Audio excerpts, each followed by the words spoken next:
Sometimes the biggest monsters have the prettiest faces. You can't just trust that people that are nice to you and kind and charismatic, not everybody that's nice to you has nice intentions. Hollywood Demons, Episode 1, Stephen Collins, also known as America's Dad. Even though we've had a lot of nominations for America's Parents, and I just want to throw this out there. Maybe we should stop nominating people as parental figures that we've never met and don't know in real life. So there's that.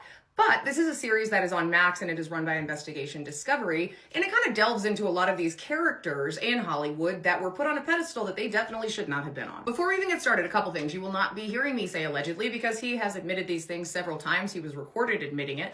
And on the other side, these things that we're going to be talking about, it's very hardcore subject matter, and that's not something that you can handle right now. That's totally fine. I'll catch you at the next one. That being said, let's get going. Who is Stephen Collins? Stephen Collins, to me, is not only one of the finest actors, but one of the finest human beings in Hollywood. There weren't a lot of people interviewed about him because there's a problem getting people to come and do interviews, and the only people that will come and do interviews about Stephen Collins are typically men. And men who, oddly enough, this was filmed in very recently, still have very high opinions of him, even though they'll admit later on that they didn't even try to look into the evidence, understand what was going on. Jeremy London, who you might remember from Mallrats, but maybe you don't, because that movie came out 30 years ago this year. Or he was on Seventh Heaven, felt the need to defend Stephen because he says he knows what it's like to lose your career over something you didn't do. And with Jeremy, it was two somethings he didn't do on two completely separate occasions on top of a laundry list of other stuff, so. The only ones who've ever worked with him that we are able to interview, they're all guys. They're all the men. Well, the fact that the women don't want to talk about it, to me, I think it's probably more a sign of how mixed their feelings are. They probably had a deep affection for him, and they're conflicted in terms of trying to understand how they can have such an affection for a monster. Let's be fair. Oh, Drew Pinske. If we could hold back on the speaking for women thing, especially considering the ultrasound you did on a 17-year-old's chest to prove if it was real, we're not going to do that. Not to mention, do you think maybe outside of that, it might also have something to do with the fact that we have more to lose, the repercussions are different, it's a very, very tenuous industry, and you guys are still talking nice about this guy. Dr. Drew Courtney Stodden ultrasound, and that was broadcast on live TV, so someone who would engage in that amongst the laundry list of other things, no.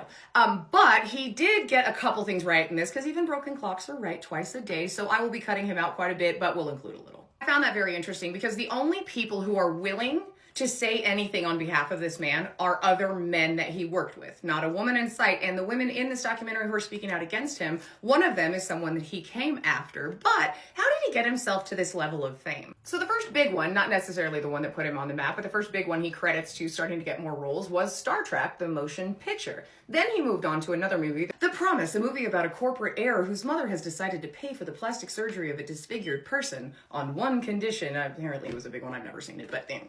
Then he goes on to another claim to fame, The Golden Monkey, which is described as an Indiana Jones knockoff, and had one season which it had gripping scenes like this. If you do not hold me, I'm afraid I will crumble into little pieces.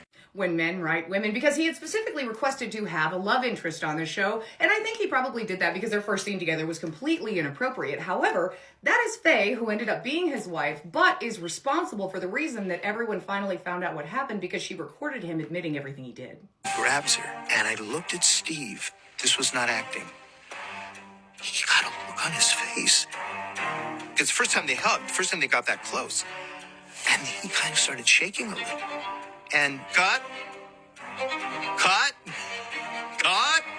Finally, they released each other. And that was the moment. And Steve told me, after that hug, I realized I'm going to marry that girl. Although a 25-year-old Faye Grant would become the wife of a 35-year-old Stephen Collins, at that moment, they had never met each other. And we need to put it in this context, because this guy, and this is probably why only men talk about him, is talking about it like it's this romantic story, and it was so cute. But let's put it in its real context. You are at work. And this happens, there's a room full of people and no one is doing anything to stop it. Like, hello, I know it's the 80s, but HR, can we get you in here? No, we can't, I know. Stephen continues to work in Hollywood, has a great reputation. Everyone says he's the greatest guy, he's so sweet. But the niece of one of his neighbors might contend a little different story than that. So I was inside and I was in my nightgown and I look up and I see Stephen Collins He was in the courtyard. He was going left to right. And he had a wad of clothes in his hands. And he was completely naked. That is April Price. She had come to Los Angeles to stay with her aunt for the summer in 1983. Her aunt also happened to be the neighbor of Stephen Collins. And a little foreshadowing, we'll go more into this later, but he ended up many years later writing a spicy novel about some kind of interaction with a young girl in an apartment who was staying with her sister. So I guess we just changed sister from aunt. Price was 13 years old at the time, and Collins immediately started working on her to test these boundaries and also use his position of power as an actor that she liked. He was offering her headshots to look at memorabilia, a lot of stuff like this, plus several incidents over the course of the summer. April Price's situation, that's a test to me. And I believe he wants to see what she's going to do. He wants to see if she's going to run away, she's going to be disgusted, she's going to tell everybody. When you think about these situations, and I don't think a lot of people readily realize how long the G word goes on, G-R-O-O-M-I-N-G. TikTok does not like that word, but it takes a long time, and they test things to see what they can get away with. Next incident comes when her mom ships her out her Atari because she's kind of bored, she wants something to do, and if you don't know what an Atari is, I'm not explaining it because that would make me feel a certain way. But she asks Stephen, hey Stephen, I have this aux cord, I don't know how to install it. And he's like, oh sure, I can help you with that. He turned around and his jeans were completely open and he's completely exposed. At this point, she's trying to logic this, like he has a girlfriend, he's super famous. No, he couldn't be doing that. He couldn't be doing that. And the first question people always ask, and I just don't, it's been long enough, you should understand this, but why didn't she say anything?